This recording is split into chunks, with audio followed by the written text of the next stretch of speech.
Hello students, 70th BPSC mains की हमारी तैयारी चल रही है। हम लोग ज्योग्राफी ऑप्शनल को कवर कर रहे थे। हमने 68th के पेपर को कवर कर लिया था। आज हम लोग 69th के पेपर से अब स्टार्ट करने जा रहे हैं। ठीक है, तो चलिए वीडियो को स्टार्ट करते हैं। स्टार्ट करने से पहले मैं आपको अपने बारे में बता देती हूँ। मैंने अभी तक 3 बार बीपीएससी एग्ज़ाम को क्लियर किया है और अभी मैं असिस्टेंट कमिश्नर स्टेट टैक्स के पोस्ट पर पदस्थापित हूँ। इसके पहले मैंने बीडीओ के तौर पर भी कार्य किया है। तो चलिए वीडियो को स्टार्ट करते हैं। देखिए 69th का जो हमारा पेपर है ये जो है ना, हम लोग 68th ऑलरेडी बहुत ही ज़्यादा डिटेल से डिस्कस कर चुके हैं। तो 69th में हम लोग को बहुत कम टाइम लगने वाला है। उतना ज़्यादा पार्ट में हम लोग इसको नहीं डिस्कस करेंगे जितना 68th को किए थे। 4-5 पार्ट में मैं कोशिश करूँगी लॉन्ग वीडियो बना के 1-1 घंटे का, कि 4-5 पार्ट में ये कंप्लीट हो जाए। ठीक है, और 68 में ऑलरेडी हम लोग इतना डिस्कस कर लिए हैं कि आप लोग का जो एग्ज़ाम में जो कुछ भी आएगा ना, वो 70th में आप लोग उसको कर पाइएगा। कोई दिक्कत आप लोग को नहीं होगा। ठीक है, कम से कम 60 से अबव मार्क्स तो आपका अभी आ जाएगा अगर 68th का पेपर अगर आपने सही तरीके से मेरे साथ सारे पार्ट को डिस्कस किया है। ठीक है, 69th का पेपर डिस्कस करने के बाद आप लोग पूरी तरह से श्योर हो जाइए कि इसके बाद ज्योग्राफी में और कुछ करने का ज़रूरत नहीं पड़ेगा। तो चलिए हम लोग वीडियो को स्टार्ट करते हैं जल्दी से। हम लोग 100 नंबर से फिर बैक जाएंगे, क्योंकि हम लोग 68th के पेपर को भी ऐसे ही डिस्कस किए थे, तो इसको भी हम लोग ऐसे ही डिस्कस करेंगे पीछे से। तो देखिए 100 नंबर क्वेश्चन कहता है, which Indian state is known as the bowl of rice. किस इंडियन स्टेट को राइस बोल कहा जाता है, यानी कि चावल का कटोरा कहा जाता है, किस भारतीय राज्य को? तो देखिए आंध्र प्रदेश, इसका आंसर तो आंध्र प्रदेश है। आंध्र प्रदेश को बॉल ऑफ द राइस कहा जाता है। क्यों कहा जाता है? क्योंकि आंध्र प्रदेश जो है ना, जैसे अगर ये बना दें तो यहाँ आंध्र प्रदेश है, यहाँ पर 2 मेन नदी बहता है, एक है गोदावरी नदी और एक है कृष्णा नदी। और इन दोनों का जो ये इलाका है ये बहुत ही ज़्यादा उपजाऊ होता है। यहाँ पे बहुत अधिक चावल जो है उसकी उपज होती है। ठीक है, तो विच Indian state is called the bowl of the rice, तो वो हो गया आंध्र प्रदेश। लेकिन यहाँ पे और भी आप लोग के लिए जानकारी है कि अगर ये पूछता कि which state is the leading producer of rice, चावल का सबसे ज़्यादा उत्पादन किस स्टेट में होता है, तो आपका आंसर हो जाता है वेस्ट बंगाल। वेस्ट बंगाल में सबसे अधिक जो है चावल का उत्पादन होता है। ठीक है, अगर चावल की जगह आपसे पूछ दे वीट का उत्पादन सबसे ज़्यादा कहाँ होता है इंडिया में, गेहूँ, तो गेहूँ का उत्पादन सबसे ज़्यादा होता है उत्तर प्रदेश में। ठीक है, उत्तर प्रदेश में। देखिए इसको आप लोग याद क्या कीजिएगा, समझ जाइए। जैसे वेस्ट बंगाल है, बंगाली लोग हैं, वो लोग भात, मछली भात अधिक खाते हैं। ठीक है, तो चावल का उत्पादन यहाँ अधिक होता है। ठीक है, उसी तरह से यूपी बिहार के लोग हैं, ये लोग रोटी ज़्यादा खाते हैं, नाश्ता में भी रोटी खाते हैं, रात को भी रोटी खाते हैं, चावल एक टाइम खाते हैं। तो इसलिए क्या यूपी में सबसे ज़्यादा गेहूँ का उत्पादन होता है, वीट का। ठीक है, अगर आपसे क्वेश्चन पूछे कि पर हेक्टेयर उत्पादन जो है वो सबसे ज़्यादा कहाँ होता है, पर हेक्टेयर अगर देखें तो वीट के उत्पादन में सबसे आगे है पंजाब। ठीक है, पंजाब में जैसे 1 हेक्टेयर मान लीजिए, तो जितना अधिक 1 हेक्टेयर में उपज होगा पंजाब में, उससे कम ही कहीं होता है, क्योंकि पंजाब में हरित क्रांति आया था, आपको पता है।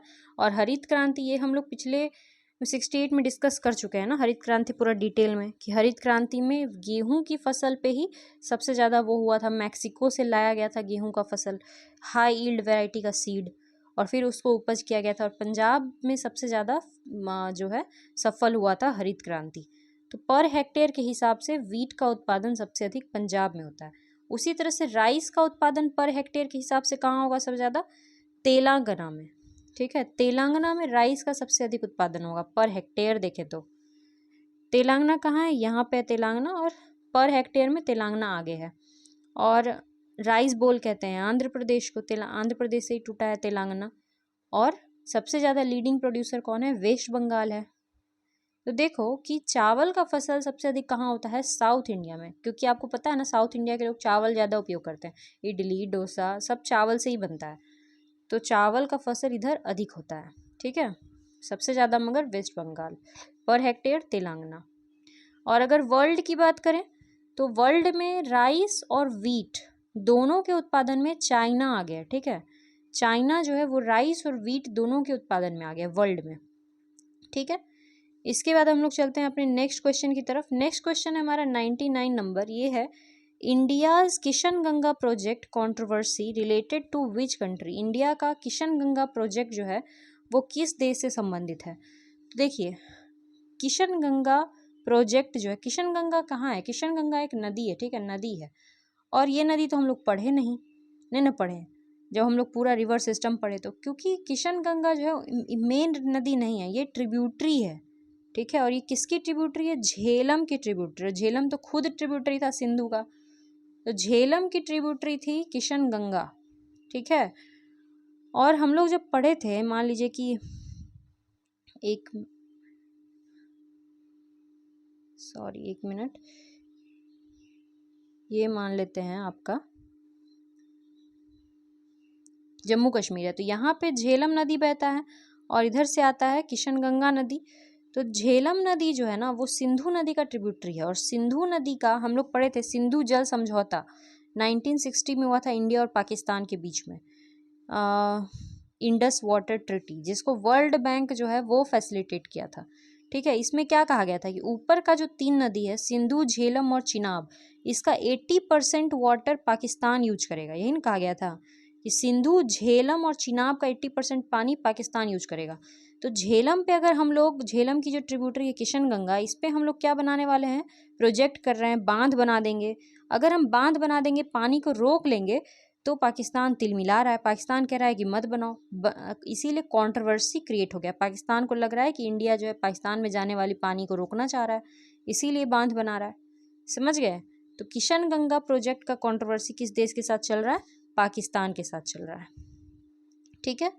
नेक्स्ट क्वेश्चन 98 नंबर क्वेश्चन है, the main energy resource in India is, India का सबसे मेन एनर्जी रिसोर्स कौन सा है, मतलब इंडिया में इलेक्ट्रिसिटी जो जनरेट करते हैं सबसे ज़्यादा किस चीज़ से जनरेट करते हैं, सोलर, विंड, पेट्रोल, कोयला, सबसे ज़्यादा कोल से करते हैं, ठीक, कोयला से। कोल जो है वो सबसे मेन एनर्जी रिसोर्स है इंडिया का, ठीक है। ये देखो, ये इंडिया का सबका शेयर है कि कितना एनर्जी रिसोर्स कौन सा है। तो 61% जो है वो कोल का हम लोग यूज करते हैं, मतलब 50% से ज़्यादा, 61%। उसके बाद 15% हाइड्रो पावर का प्रयोग, हाइड्रो पावर माने वाटर से इलेक्ट्रिसिटी जनरेट किया था, पानी से। फिर 13% रिन्यूएबल एनर्जी, रिन्यूएबल एनर्जी मतलब सोलर हो गया, विंड हो गया, ठीक है। और 9% नेचुरल गैस, जैसे CNG वगैरह, LPG वगैरह हो गया, CNG हुआ, ठीक है। और न्यूक्लियर हो गया, ये थोड़ा सा हम लोग 2% न्यूक्लियर से भी जनरेट करते हैं। और सबसे ज़्यादा परसेंटेज किसका है, कोल का, ठीक है। कोल की बात करें तो कोल इंडिया में किस स्टेट में सबसे ज़्यादा कोल पाया जाता है। देखिए 68 में आयरन पूछा गया था, तो हो सकता है 70वां में कोल के बारे में कुछ पूछ दे, तो हम लोग कोल के बारे में पढ़ लेते हैं कि इंडिया में सबसे ज़्यादा कोयला जो है वो पाया जाता है झारखंड में, ठीक है। ये देखो, ये मैप है, ये यहाँ पे है झारखंड। झारखंड में सबसे अधिक कोल का रिजर्व, देखिए झारखंड का एक जगह है इसका नाम है झरिया। 1916 में झरिया में आग लग गया था कोल में, मतलब कोयला जमीन के अंदर जो है ना, कोयला का खदान में आग लग गया था, ठीक है। और वो आग आज तक वहाँ जल रहा है, आज तक जमीन के अंदर से आग निकलते हुए दिखाई देता है हर जगह। तो सोचिए कि कितना ज़्यादा वहाँ पे कोयला है, और कोयला निकाला भी गया है, ऐसा नहीं है कि आग लग गया तो कोयला निकालना छोड़ दिए, कोयला निकाला भी गया है और अभी तक निकाला जा रहा है। तो झारखंड में बहुत जगह है, झारखंड में झरिया, धनबाद, बोकारो, हर जगह कोयला का खदान है। सबसे ज़्यादा कोयला झारखंड में, इसके बाद उड़ीसा में भी है, छत्तीसगढ़ में भी है। फिर यहीं पे हम लोग पढ़े थे कि लोहा भी सबसे ज़्यादा पाया जाता था, ठीक है। क्यों, क्योंकि यहाँ पे ना एक पठार है जिसका नाम है छोटा नागपुर पठार, ठीक है, छोटा नागपुर पठार। इसको रूर प्रदेश भी कहा जाता है, RUHR, रूर प्रदेश। रूर प्रदेश ऐसा जगह कहते हैं जहाँ से बहुत ज़्यादा मिनरल्स वगैरह निकलता है, ठीक है। जर्मनी में है एक्चुअली रूर। तो रूर प्रदेश छोटा नागपुर को कहते हैं, और यहाँ से सबसे ज़्यादा सब चीज़, क्रोमियम, मैंगनीज, लोहा सब निकलता है। कोयला भी यहीं से, झारखंड से सबसे ज़्यादा निकलता है, ठीक है। इसके बाद हम लोग कोल का कुछ टाइप देख लेते हैं कि कोल के कितने प्रकार होते हैं। देखिए कोल का मेन रूप से 4 प्रकार होता है। एक तो सबसे बेस्ट प्रकार होता है फर्स्ट नंबर पे, उसका नाम होता है एंथ्रासाइट कोल। क्या नाम है उसका, एंथ्रासाइट, जो सबसे बेस्ट कोयला है। इसके बाद दूसरा होता है बिटुमिनस, फिर तीसरा होता है लिग्नाइट थर्ड नंबर पे, और चौथा होता है पीट। एंथ्रासाइट सबसे बेस्ट इसलिए है क्योंकि ये वाला कोयला में कार्बन कंटेंट सबसे हाई होता है, 80 to 90% कार्बन होता है, धुआं कम छोड़ता है, मॉइस्चर ज़्यादा नहीं होता है पानी, ठीक है, ऐश कम निकलता है, राख वगैरह, कार्बन अधिक होता है, हीट ज़्यादा देता है, ठीक है। एंथ्रासाइट, एंथ्रासाइट से थोड़ा बैड क्वालिटी का होता है बिटुमिनस, मगर इंडिया में सबसे ज़्यादा पाया जाता है बिटुमिनस। एंथ्रासाइट थोड़ा सा पाया है मात्र कहाँ, कारगिल में, जम्मू कश्मीर के कारगिल में ही थोड़ा एंथ्रासाइट कोयला पाया जाता है। इसके अलावा इंडिया में ज़्यादातर जगह, झारखंड वारखंड सब जगह बिटुमिनस कोल पाया जाता है, ठीक है। और बिटुमिनस एंथ्रासाइट से थोड़ा सेकेंडरी टाइप का है, कार्बन कंटेंट थोड़ा कम रहता है, मान लेते हैं उसमें 80 से 90, तो इसमें 70 से 80% कार्बन कंटेंट होता है। फिर बिटुमिनस से बैड क्वालिटी का है लिग्नाइट, इसमें जो है हीट कंटेंट बहुत कम है, कम हीट देता है, कार्बन कम है, मॉइस्चर अधिक है। और सबसे खराब क्वालिटी का होता है पीट, PEAT, पीट। पीट तो बहुत ही खराब क्वालिटी है, इसमें सिर्फ धुआं ही छोड़ेगा, जलेगा नहीं, खाली धुआं देगा, ठीक है। तो ये हो गया 4 टाइप का कोल। अब देखो कोल बनता कैसे है, कोई भी कोल, जैसे 4 टाइप का कोल कैसे हुआ, तो देखिए दुनिया में कोल जो है ना उसको बनने में बहुत समय लगा है। मिलियंस ऑफ ईयर्स पहले, करोड़ों साल पहले जो पेड़ पौधा था दुनिया में, वो पेड़ पौधा जब जमीन के अंदर दब गया, जैसे मान लो पेड़ पौधा था वो दब गया तो उसके ऊपर मिट्टी हो गया, ढेर सारा पेड़ पौधा मिट्टी के नीचे दब गया, दबता गया तो क्या, वो प्रेशर बढ़ता गया नीचे, क्या वो टेम्परेचर भी बढ़ता गया। जब कोई चीज़ को बहुत दबा देंगे तो टेम्परेचर भी बढ़ जाएगा, प्रेशर भी बढ़ जाएगा, और बहुत समय तक ये ऐसे ही पड़ा रहा अंदर बिना ऑक्सीजन के, नो ऑक्सीजन। और ये क्या हो गया, सबसे पहले पीट बन गया, वो जो तना है होता है पेड़ पौधा का, वो पहले पीट बना, पीट के बाद और अधिक प्रेशर पड़ा और समय तक रहा और हीट होता गया तो लिग्नाइट बना, लिग्नाइट के बाद और प्रेशर पड़ा और हीट होता गया और ज़्यादा टाइम तक रहा और 100-200 साल तो बिटुमिनस बना, और ज़्यादा प्रेशर पड़ा, सबसे ज़्यादा प्रेशर पड़ा तो क्या बना, एंथ्रासाइट, द बेस्ट क्वालिटी, ठीक है। और एंथ्रासाइट के बाद भी अगर कोयला पे और अधिक प्रेशर ज़मीन के अंदर पड़ा और समय तक वो रहा, वो बन जाएगा डायमंड, ठीक है। वो क्या बन जाएगा, डायमंड बन जाएगा, समझे। ये देखिए, ये है, आपको फोटो में देख के समझिए, टाइम, प्रेशर भी बढ़ता जाता है और हीट भी बढ़ता जाता है, और कंडीशन कैसा रहता है, एनारोबिक, मतलब विदाउट ऑक्सीजन। तो धीरे धीरे पीट से लिग्नाइट, लिग्नाइट से कोल, बिटुमिनस, बिटुमिनस से एंथ्रासाइट, और बन जाएगा फिर डायमंड। और सारा कोयला डायमंड थोड़ी बनता है, जो कोयला पे ज़्यादा प्रेशर पड़ता है, ज़्यादा हीट पड़ता है, वो बनता है डायमंड, ठीक है। तो अगर आपको डायमंड की तरह चमकना है तो आपको क्या करना होगा, समय लगेगा, ठीक है। आजकल एक मीम बहुत फेमस हो रहा है, टाइम लगेगा, टाइम, मतलब टाइम तो लगेगा आपको, और प्रेशर देना पड़ेगा अपने दिमाग पर, ठीक है, हार्ड वर्क करना होगा, प्रेशर देना होगा। समय के साथ जब आप प्रेशर देंगे तो आप भी सोने नहीं, हीरे की तरह चमकेंगे, ठीक है। कोल से ये चीज़ हम लोग सीख सकते हैं। तो हम लोग कोल पढ़ लिए, अभी इसका हम लोग दूसरा ऑप्शन पढ़ते हैं। देखो हम लोग हर ऑप्शन को भी डिटेल में डिस्कस कर रहे हैं ताकि कभी एग्ज़ाम में कुछ भी पूछे तो आप जो है आराम से बना ले। ज्योग्राफी में इसके बाद आपकी को पढ़ने को और कुछ बचता नहीं है, आप लोग आराम से हो जाएगा आपका। अब आपको दूसरा चीज़ पे फोकस करना है, ठीक है। नेक्स्ट है बी नंबर, थर्मल। थर्मल कोई एनर्जी सोर्स नहीं होता है। थर्मल क्या होता है, देखो कि जैसे इलेक्ट्रिसिटी कैसे जनरेट होता है, आप लोग सुने होंगे थर्मल पावर प्लांट, बहुत सारा आप लोग नाम सुने होंगे थर्मल पावर प्लांट। ये पावर प्लांट में इलेक्ट्रिसिटी कैसे जनरेट होता है, वहाँ पे बहुत बड़ा बड़ा बर्तन होता है, ठीक है, बहुत बड़ा बर्तन, उसमें पानी पूरा भरा हुआ रहता है, और उस बर्तन के नीचे आग जला देते हैं, ठीक है। आग जलाते हैं तो भाप निकलता है, और इस भाप को क्या करते हैं कि पाइप के माध्यम से मुड़ा देते हैं, और पाइप के अंदर क्या रहता है, टरबाइन। टरबाइन माने पंखा की तरह कुछ होता है, ठीक है, टरबाइन। वो भाप के प्रेशर से टरबाइन घूमने लगता है, और टरबाइन के घूमने से इलेक्ट्रिसिटी जनरेट होता है, बिजली पैदा होता है, ठीक है। टरबाइन के घूमने से बिजली पैदा होता है। तो यहाँ बिजली कौन पैदा किया, आप कहेंगे भाप से पैदा हुआ, कोई कहेगा कि पानी गर्म हुआ तो पैदा हुआ। लेकिन असल में ये आग जिससे जल रहा है उसके कारण सब कुछ हो रहा है। और आग जलाते हैं हम लोग कोल से, इसीलिए ना कह रहे हैं कि 61% जो इलेक्ट्रिसिटी जनरेट होता है वो क्या चीज़ से हो रहा है, कोल से हो रहा है। यही कोल के जगह पेट्रोल का भी प्रयोग कर सकते हैं, ठीक है। मगर एट लास्ट करना क्या है, घुमाना तो पंखा ही है ना, इस पंखे को यानी टरबाइन को ही घुमाना है। तो टरबाइन को घुमाने का और भी तरीका है, ठीक है। टरबाइन को आप घुमा सकते हैं, आप बड़ा बड़ा विंड पावर देखे होंगे, ठीक है। विंड एनर्जी का मतलब पंखा, वो जो होता है विंड टरबाइन बहुत बड़ा बड़ा होता है, वो भी हवा के चलने से ये पंखा घूमता है, और इसके घूमने से इसके पीछे जो डायनेमो लगा रहता है उससे बिजली उत्पन्न होता है। हवा से भी घूम सकता है पंखा, ये पंखा पानी से भी घूम सकता है। जैसे झरना है, अगर झरना तेजी से आता है उसके नीचे पंखा लगा दो, ये घूमेगा, और घूमेगा तो बिजली उत्पन्न होगी, समझ गए ना। तो थर्मल जो है कोई एनर्जी सोर्स नहीं है, ये बस जनरेट कर सकते हैं। नेक्स्ट है पेट्रोलियम। पेट्रोलियम भी कोल की तरह ही होता है, जमीन के अंदर से निकला फॉसिल फ्यूल है, करोड़ों साल में बना है, ठीक है।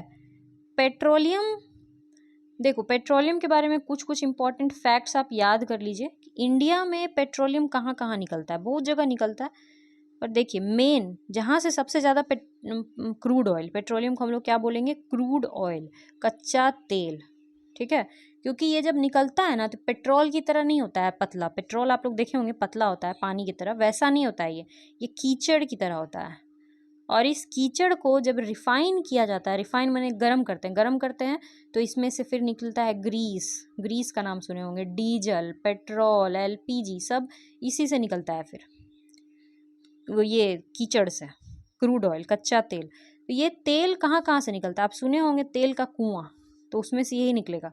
कहाँ कहाँ से निकलता है, सबसे बड़ा जो इंडिया में है वो है मुंबई हाई। मुंबई हाई अरब सी में है, ठीक है, लैंड पे नहीं है, समुद्र के अंदर है, ठीक है। मुंबई हाई, मुंबई हाई से सबसे अधिक 65% पेट्रोलियम यानी क्रूड ऑयल जो है वो यहीं से निकलता है। इसके बाद है बसीन, अंकलेश्वर, अंकलेश्वर गुजरात में हो गया, खंभात और कलोल ये गुजरात में हो गया, बसीन, अंकलेश्वर और खंभात और कलोल, ठीक है। तो एक तो याद रखना, सबसे ज़्यादा कहाँ से प्रोडक्शन करते हैं, मुंबई हाई से। और दूसरा सबसे पुराना तेल का कुआं इंडिया का कौन सा है, डिगबोई, ठीक है, आसाम का डिगबोई। आसाम में भी बहुत सारा तेल का कुआं है, नहर कटिया, हुगली जनमोरान, ठीक है, और डिगबोई। तो डिगबोई अंग्रेजों के टाइम में ही खोज हुआ था वहाँ पे, ठीक है, वो सबसे पहला है और सबसे बड़ा है मुंबई हाई। लेकिन अगर आपसे पूछा जाए कि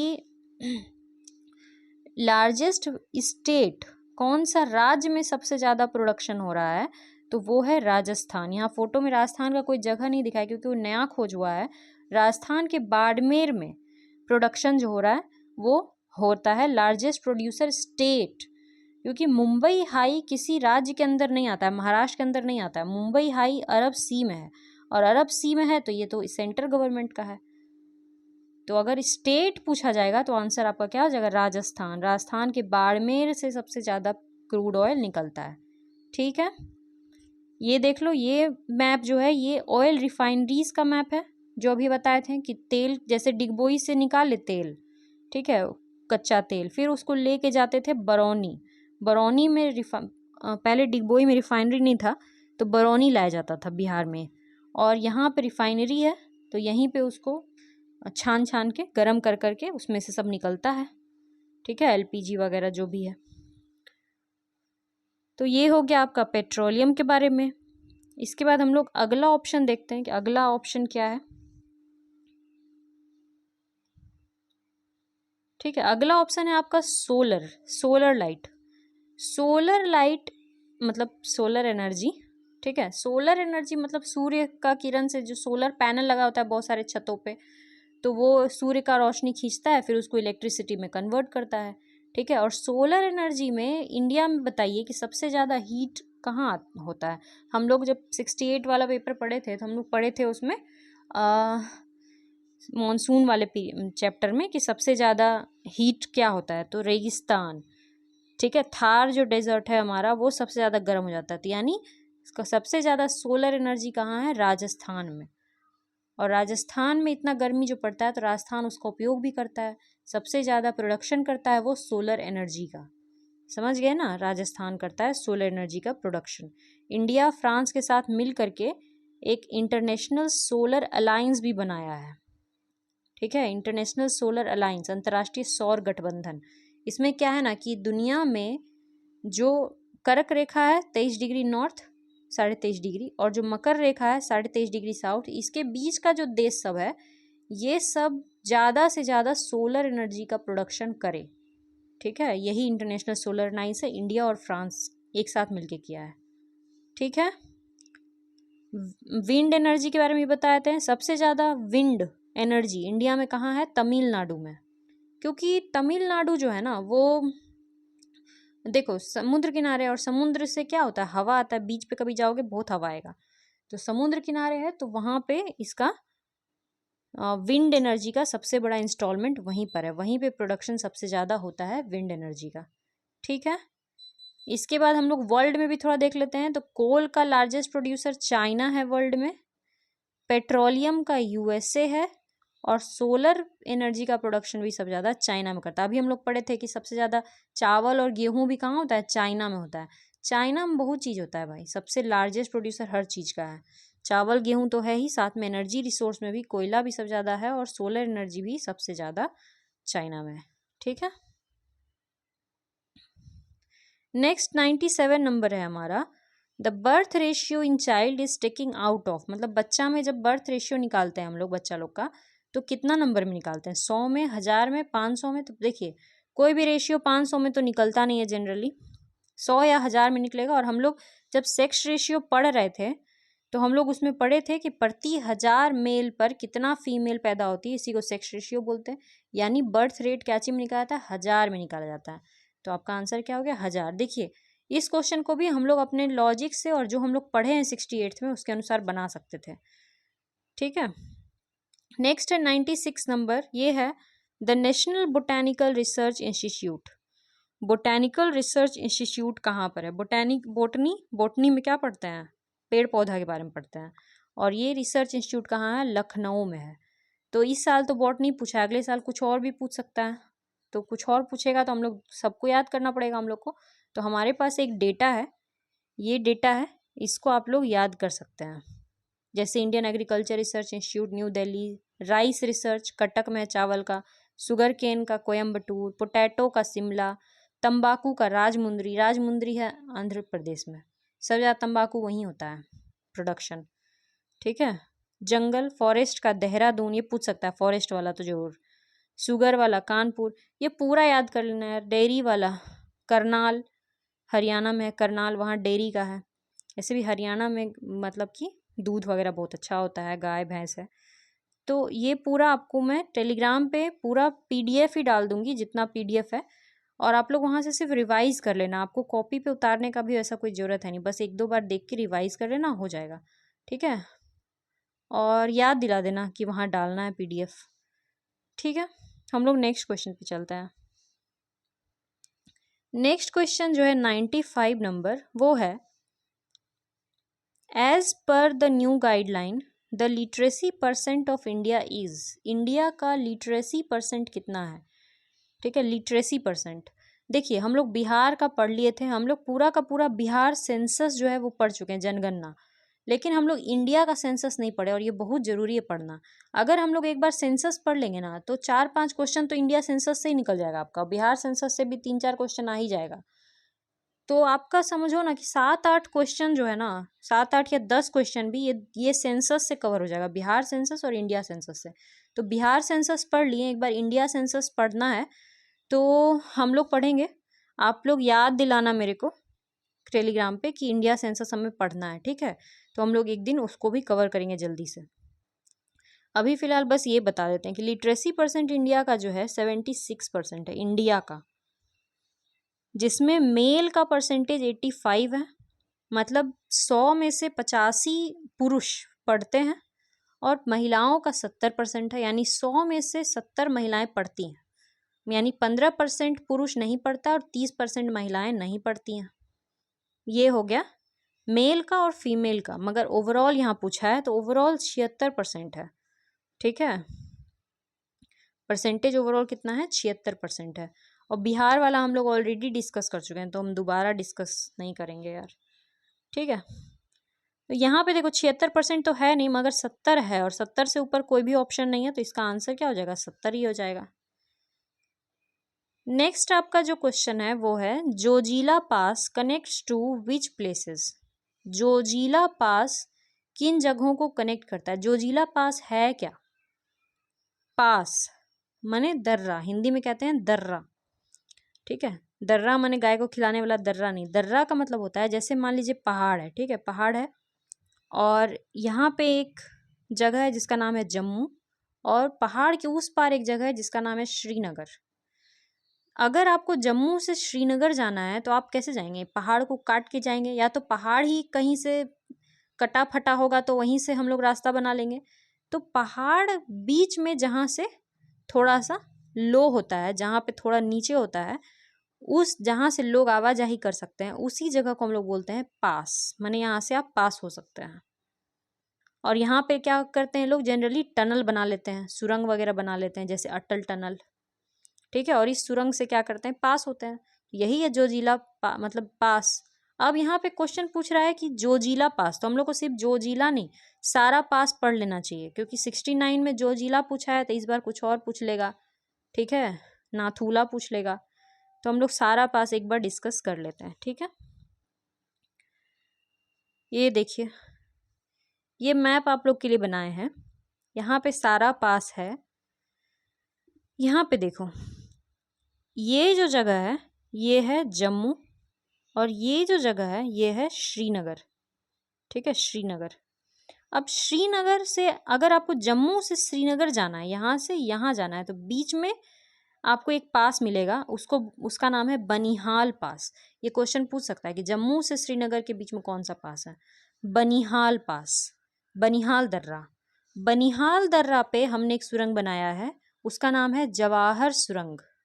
क्या नाम है, जवाहर टनल या जवाहर सुरंग, बनिहाल दर्रे पे बना हुआ है। और ये देखिए, दर्रा है तो जरूर कोई ना कोई पहाड़ होगा, तभी ना बीच में दर्रा है। तो ये पहाड़ का जो नाम है, इसका नाम है पीर पंजाल, पीर पंजाल श्रेणी। ठीक है, पीर पंजाल।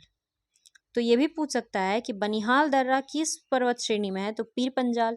बनिहाल दर्रा किसको किसको जोड़ता है, तो जम्मू से श्रीनगर को जोड़ता है। बनिहाल दर्रा में कौन सा सुरंग बना हुआ है, जवाहर सुरंग बना हुआ है।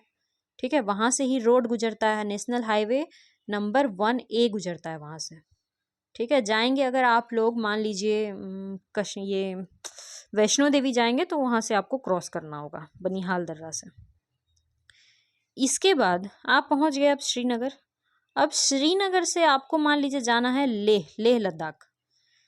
तो जब आप श्रीनगर से लेह लद्दाख की तरफ जाएंगे, तो फिर आपको बीच में एक दर्रा पड़ेगा, और उसका नाम है जोजिला। ठीक है, ये वाला दर्रा पड़ेगा, और इसका नाम क्या है, जोजिला दर्रा। यहाँ पे टनल अभी बना नहीं है, कंस्ट्रक्शन, अंडर कंस्ट्रक्शन है, टनल अभी बन रहा है, उसका नाम जोजिला टनल ही होगा। ठीक है, तो श्रीनगर से लेह को कनेक्ट करता है कौन, जोजिला टनल, याद कर लीजिए। श्रीनगर पहुंच गए, वहां से लेह जाना है, तो क्या करेंगे, जोजिला टनल। अब श्रीनगर से अगर आपको ऊपर जाना है, यहाँ जाना है, ये श्रीनगर है, और यहाँ से यहाँ जाना है, ये क्या है, गिलगित है, गिलगित जाना है, तब एक और दर्रा क्रॉस करना पड़ेगा जिसका नाम है बुर्जिल। ठीक है, बुर्जिल पास। श्रीनगर से अगर आपको गिलगित जाना है, तो आपको क्या क्रॉस करना होगा, बुर्जिल पास। ठीक है, बुर्जिल पास। अब अगर आपको इंडिया से इधर जाना है, मान लीजिए अफगानिस्तान जाना है, अफगानिस्तान इंडिया को टच करता है ना, थोड़ा सा टच करता है, हल्का सा, यहाँ पर पीओके के पास। तो इंडिया से अगर आपको अफगानिस्तान जाना है पैदल, तो आपको एक दर्रा क्रॉस करना पड़ेगा जिसका नाम है मिंतक, मिंतक पास। मिंतक पास ट्राई जंक्शन पे है, ट्राई जंक्शन माने यहाँ पे 3 देश का बॉर्डर मिलता है, वो 3 देश है, इंडिया, अफगानिस्तान और पाकिस्तान। इन तीनों का बॉर्डर यहाँ मिलता है, और यहाँ पे ही पहाड़ में एक दर्रा है जिसका नाम है मिंतक। तो याद कर लीजिए, मिंतक पास।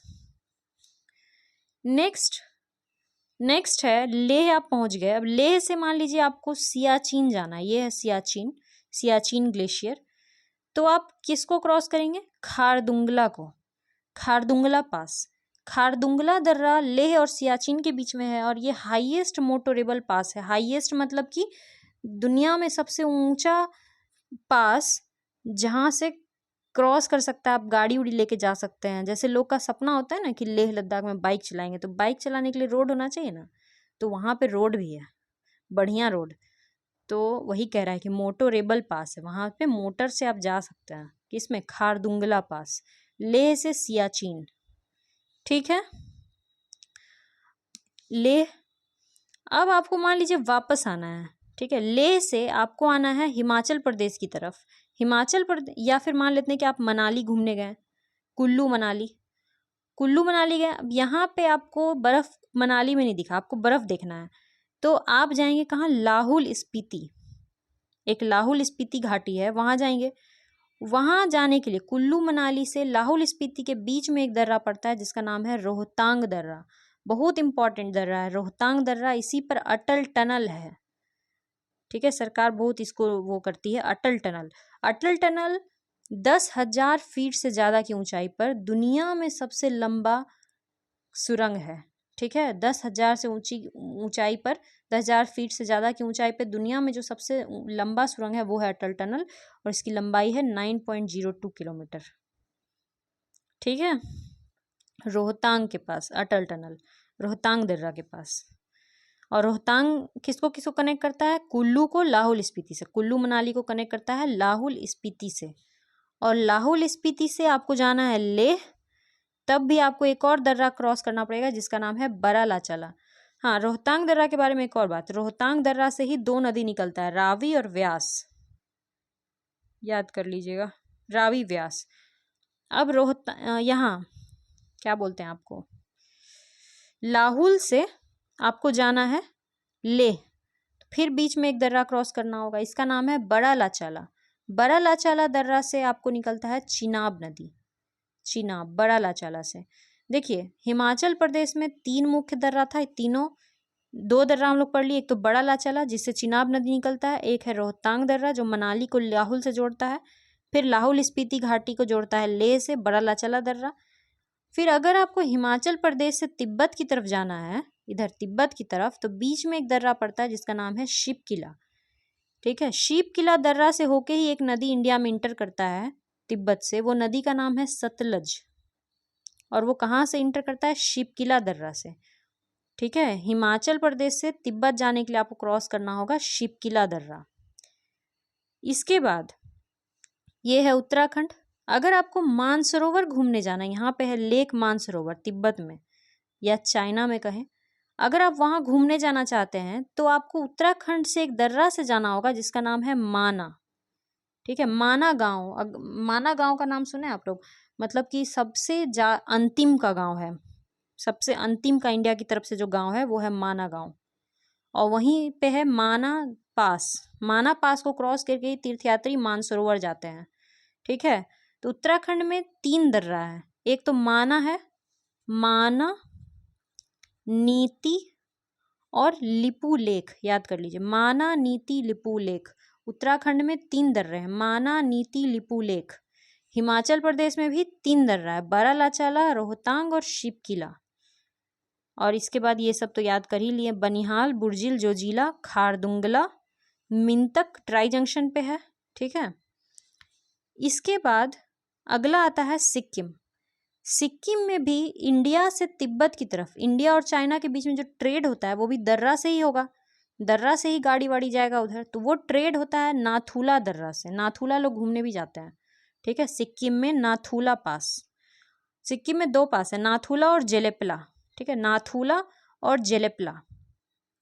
इसके बाद अरुणाचल प्रदेश। अरुणाचल प्रदेश में 3 मेन पास है, एक है बुमला पास, एक है बोमडिला पास और एक है सेला पास।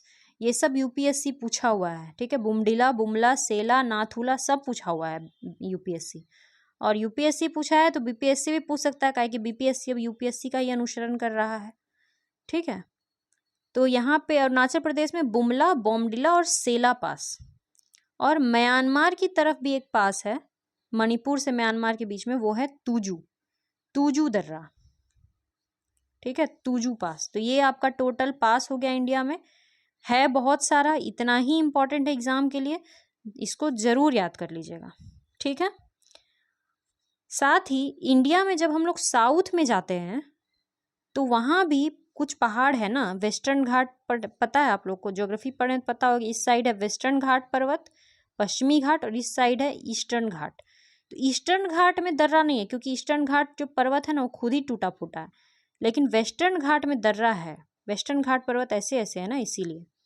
अब यहाँ पे मान लीजिए मुंबई है और यहाँ पे है नासिक, ठीक है, नासिक, और यहाँ पे है पुणे, सॉरी यहीं पे होना चाहिए पुणे को, ठीक है।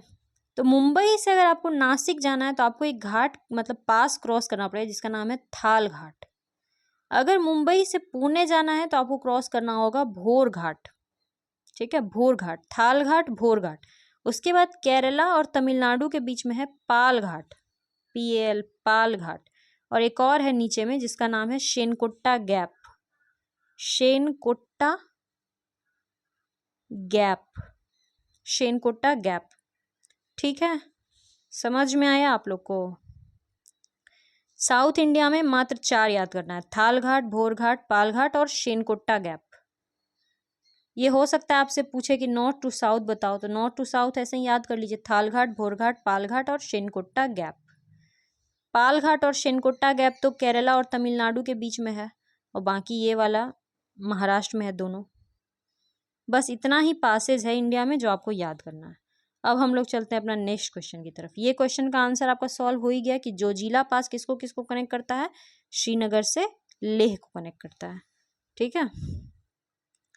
इसके बाद है next question 93 number, which Indian state has maximum population density, किस भारतीय राज्य का जनसंख्या घनत्व सबसे ज्यादा है। ये हम लोग ऑलरेडी बहुत बार 68 के पेपर में डिस्कशन कर चुके हैं, तो इसका आंसर आप लोग कमेंट सेक्शन में देना कि चारों में से किसका घनत्व सबसे ज्यादा और कितना है, ठीक है। और कमेंट में जरूर आप लोग आंसर दीजिए। कल जैसे 1 2 3 नंबर हम नहीं बताए थे और कहे थे कि आप लोग आंसर दीजिएगा, तो मात्र 2 स्टूडेंट कमेंट में दिए थे, उसमें से भी एक का गलत ही था आंसर। तो देखिए गलत था तो ये गलत बात नहीं है, उन्होंने आंसर दिया, ये बड़ी बात है। और बाकी जो दूसरे लोग हैं उनको भी आंसर इसलिए देना चाहिए कमेंट में, ताकि आप अगर जानते हैं तो दूसरों को उससे सहायता मिलेगा ना, ठीक है। अगर आप जान रहे हैं तो दूसरों की हेल्प कीजिए। आप अगर कमेंट में जवाब देंगे तो इससे क्या होगा कि दूसरे लोगों को जिनको नहीं पता है आंसर, उनको पता चलेगा कि अच्छा ये आंसर होना चाहिए था। तो ज़रूर आप लोगों को कमेंट में आंसर देना चाहिए, अपने लिए नहीं तो कम से कम दूसरों के लिए। नेक्स्ट है 92 number, in milk production India stand in dash in the world. ये भी हम नहीं बताएंगे, ऑलरेडी 68 के पेपर में डिस्कस किया हुआ है कि मिल्क के प्रोडक्शन में इंडिया कितने नंबर पे, आप लोग जरूर आंसर बताइएगा, ठीक है। 91, सांगपो नदी को जो तिब्बत में सांगपो कहलाती है उसको इंडिया में क्या कहते हैं, 68 में डिस्कशन किया हुआ है, ठीक है। जो तिब्बत में सांगपो कहलाती है उसको इंडिया में क्या कहते हैं। 90 number, in India first oil refinery, पहला ऑयल रिफाइनरी कहाँ सेटअप किया गया था, ऑलरेडी डिस्कस्ड, आंसर बताइएगा आप लोग ग्रुप में। 89 number, national river of India, national river कौन है, ऑलरेडी डिस्कस्ड, ठीक है। 88 नंबर, देखिए जिसका आंसर हम नहीं बता रहे हैं वो ऑलरेडी या तो डिस्कस्ड है या तो 68 के पेपर में डिस्कस किया हुआ है। ऐसे बहुत स्टूडेंट होंगे जो 68 नहीं पढ़ के डायरेक्ट 69 में पढ़ने आएंगे, तो आप लोग काइंडली 68 जरूर पढ़ लेना, ठीक है। और पढ़ लोगे तो आपका 78 में फिर और कुछ करना नहीं पड़ेगा, और बाकी लोग बताना आंसर, ठीक है। 88 नंबर देखो, 88 नंबर में how many Indian state share their boundary with Nepal, Nepal के साथ कौन कौन अपना बाउंड्री शेयर करता है। देखिए इस बार तो नेपाल पूछा था कि नेपाल के साथ कितना देश अपना, कितना राज्य अपना बाउंड्री शेयर करता है। अगला बार नेपाल की जगह पाकिस्तान पूछ सकता है, चाइना पूछ सकता है, तो हम लोग सारा ही एक बार देख लेते हैं, ठीक है। ये वाला मैप देखिए आप, सबसे पहले नेपाल ही देखते हैं, ये है नेपाल।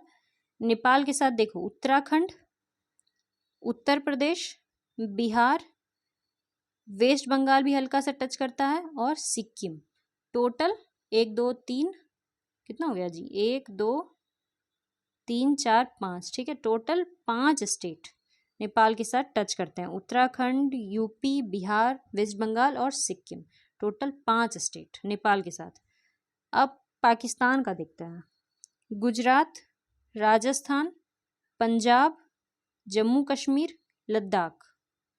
5। जम्मू कश्मीर और लद्दाख स्टेट नहीं है, यूनियन टेरिटरी है, याद रखना।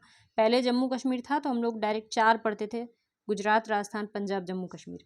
अभी जम्मू कश्मीर लद्दाख अलग हो गया, दोनों यूनियन टेरिटरी अलग अलग, तो इस हिसाब से 5 हो गया। लेकिन अगर इस तरह बात करें तो 3 स्टेट और 2 यूनियन टेरिटरी टच कर रहा है पाकिस्तान को। अफगानिस्तान को कौन टच कर रहा है, देखो लद्दाख। ठीक है, अफगानिस्तान को कौन टच करा, लद्दाख। और अभी बताए थे कि अफगानिस्तान यहाँ पे देखो सिर्फ इंडिया से मिलता है, सिर्फ इतना दूर है ना, यहाँ आप लोग को दिख रहा होगा। ठीक है, सिर्फ इतना दूर। और यहाँ पे एक पास है जिसका नाम है मिंतक पास, ट्राई जंक्शन पे, जहाँ पे तीनों देश मिलता है, वहाँ है मिंतक पास।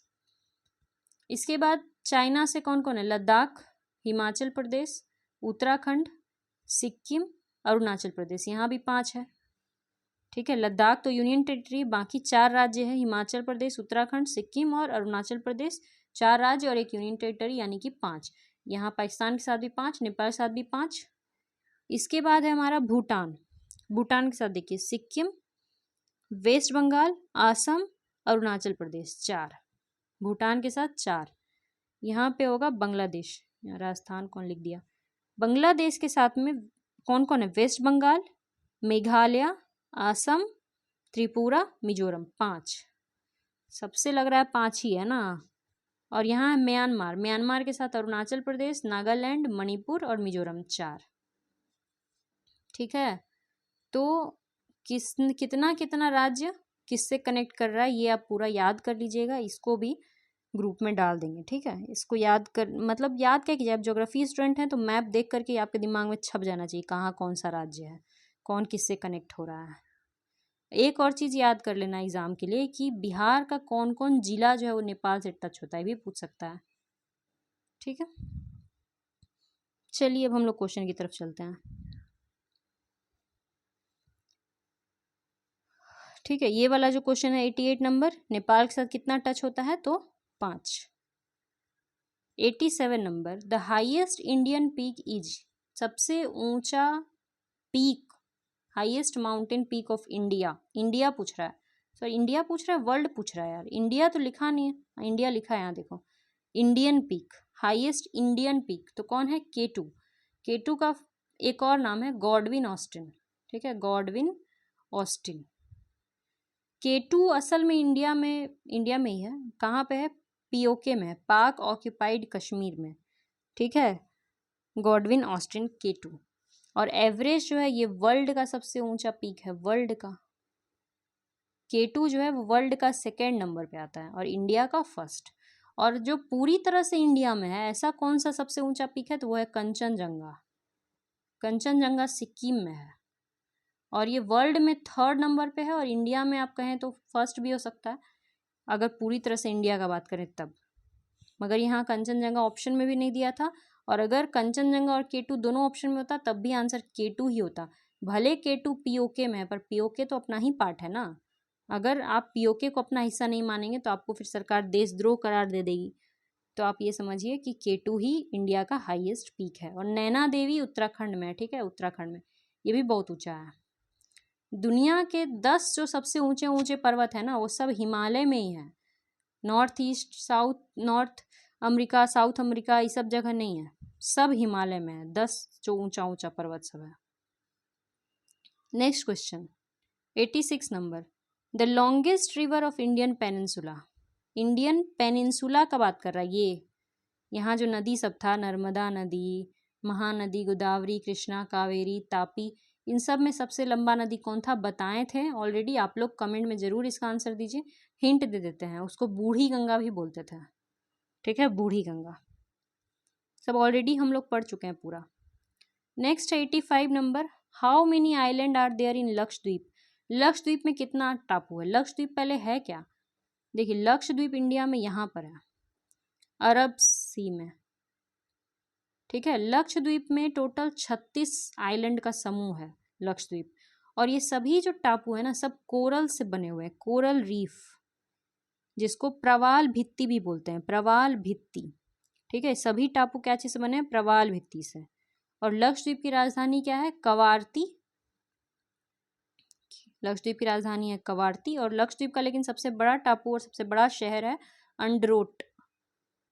अंडरोट, ठीक है, ये सबसे बड़ा है, पर राजधानी कवारती है। अगर कभी जैसे जाना हो आपको घूमने लक्षद्वीप, तो आप फ्लाइट से जाएंगे ना, तो अंडरोट जाता है लोग, ठीक है। टोटल 36 टापुओं का समूह है। नेक्स्ट क्वेश्चन, है आपका, which international boundary is not connected to country India? India से कनेक्टेड नहीं है, कौन सा बाउंड्री? चाइना, पाकिस्तान, बांग्लादेश, श्रीलंका। आप इसका आंसर कमेंट में दीजिएगा। 83 नंबर क्वेश्चन है, the highest plateau in India is? India का सबसे ऊंचा पठार कौन सा है? सबसे ऊंचा पठार, तो देखिए इंडिया में मालवा, रांची, पुणे। मालवा यहाँ पे है, गुजरात मध्य प्रदेश के आसपास। रांची झारखंड में हो गया, और पूना मुंबई के आसपास हो गया। और लद्दाख कहाँ है पता ही आप लोग, अभी हम लोग देख ही रहे थे, लद्दाख ऊपर में है। सबसे हाईएस्ट प्लेट्यू कौन है? लद्दाख प्लेट्यू, ठीक है, सबसे ऊंचाई पर। अभी हम लोग बात किए, वहां पे सबसे ऊंचा सुरंग भी है हिमाचल में। नेक्स्ट क्वेश्चन है, the study of lake is called? Lake का स्टडी, नहरों की पढ़ाई को क्या बोलते हैं? तो इस क्वेश्चन का तो आप लोग गेस करके भी आंसर दे सकते थे। जैसे लिखा है ग्लेशियोलॉजी, तो ग्लेशियोलॉजी हो गया ग्लेशियर। फ्लूवियोलॉजी हो गया फ्लूड से संबंधित यानी कि रिवर।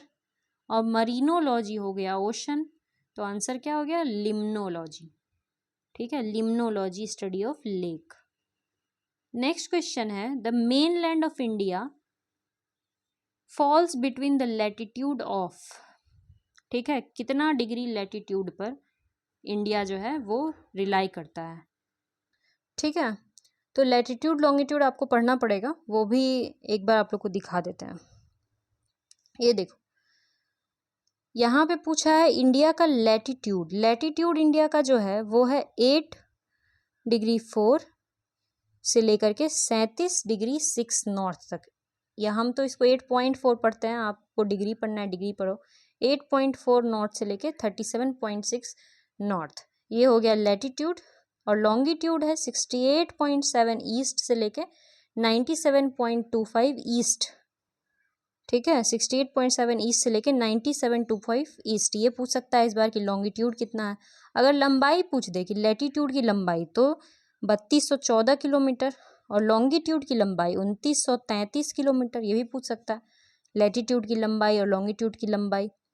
इसके अलावा इंडिया का जो मानक समय रेखा है, ठीक है, वो गुजरता है ये बीचों बीच से 68.7 और 97.25 के बीचों बीच से इंडिया का मानक समय रेखा गुजरता है, जिसका डिग्री कितना है? 82.5 डिग्री ईस्ट, 82.30 डिग्री ईस्ट, ठीक है। और ये 5 राज्य से गुजरता है, ये भी पूछ सकता है। ये टाइम जोन है, ठीक है, इंडिया का टाइम, स्टैंडर्ड टाइम जो है वो गुजरता है, वो लाइन 82.5 डिग्री से, ठीक है। और ये 5 राज्यों से गुजरता है, देखो यूपी, उसके बाद थोड़ा मध्य प्रदेश, छत्तीसगढ़, उड़ीसा और आंध्र प्रदेश, है ना। 5 राज्यों से होके ये लाइन गुजरती है, स्टैंडर्ड टाइम मेरिडियन। इसके अलावा एक और लाइन पढ़ना है, वो है ट्रॉपिक ऑफ कैंसर, जो 23.5 डिग्री नॉर्थ है। Tropic of cancer standard time meridian को छत्तीसगढ़ में कट करता है ना। ट्रॉपिक ऑफ कैंसर कितने राज्यों से गुजरता है? ये भी बहुत प्रोबेबल क्वेश्चन है। ट्रॉपिक ऑफ कैंसर गुजरता है 8 राज्यों से। ये 8 राज्य कौन कौन है देख लो यहाँ पे, गुजरात, राजस्थान, मध्य प्रदेश, छत्तीसगढ़, झारखंड, वेस्ट बंगाल, त्रिपुरा और मिजोरम। इसको आप ऐसे याद कर सकते हैं जैसे हम अपने टाइम पे याद करते थे, मित्र पर गमछा झाड़, ठीक है, मित्र पर गमछा झाड़। तो मी से हो गया मिजोरम, त्र से हो गया त्रिपुरा, प से पश्चिम बंगाल, र से राजस्थान, ग से गुजरात, म से मध्य प्रदेश, छ से छत्तीसगढ़ और झाड़ मने झारखंड। 8, ठीक है। इसके बाद इंडिया का जो सबसे सदर्न पॉइंट है वो ऐसे 8 डिग्री 4 होना चाहिए, पर ये नहीं है, ये है 6.4 नॉर्थ, क्योंकि इंडिया का सबसे सदर्न पॉइंट जो है वो अंडमान निकोबार में ग्रेट निकोबार पे एक पॉइंट है जिसका नाम है इंदिरा पॉइंट, जो कि 2004 के सुनामी में डूब चुका है। पहले वही सबसे सदर्न पॉइंट था इंडिया का, और वो कितना डिग्री पे था, 6.4 डिग्री पे। तो सबसे सदर्न पॉइंट है इंडिया का इंदिरा पॉइंट ग्रेट निकोबार में। और सबसे नॉर्दर्न पॉइंट जो है उसका भी एक नाम है, उसका नाम है इंदिरा कॉल। ठीक है, इंदिरा कॉल। तो ये हो गया आपका इसके बारे में। अब हम लोग चलते हैं नेक्स्ट क्वेश्चन, पूरा याद कर लेना भाई। ठीक है, नेक्स्ट क्वेश्चन में चलते हैं अब हम लोग। इसका जो आपका आंसर हो जाएगा वो होगा सी नंबर 81 का, 8.4 से 37.6। नेक्स्ट क्वेश्चन देखिए 80 नंबर है। Which state in India is the produces the highest quantity of rice. बता चुके हैं, चावल सबसे ज़्यादा कहाँ होता है, बताना आप लोग सबका आंसर कमेंट में ज़रूर बताना। 79 number, which one of the following state generate the highest solar power. India में सबसे ज़्यादा सोलर एनर्जी बता चुके हैं, आप लोग इसका जरूर आंसर दीजिएगा। नेक्स्ट क्वेश्चन है 78 number, Garo Khasi and Jaintia hills are part of which one of the following geographical region. ये हम लोग डिटेल में डिस्कस करेंगे, सभी पहाड़, प्लेट्यू, हिमालय, प्लेन, पूरा डिटेल में कल के वीडियो में, फिर इसको हम लोग आगे कंटिन्यू करेंगे। तब तक आप लोग पढ़ते रहिए, कोई भी डाउट हो कमेंट सेक्शन में ज़रूर पूछिए। ठीक है, ज्योग्राफी के अलावा अगर कोई डाउट हो रहा है वो भी आप लोग पूछ सकते हैं। ठीक है, all the best for exam, thank you very much.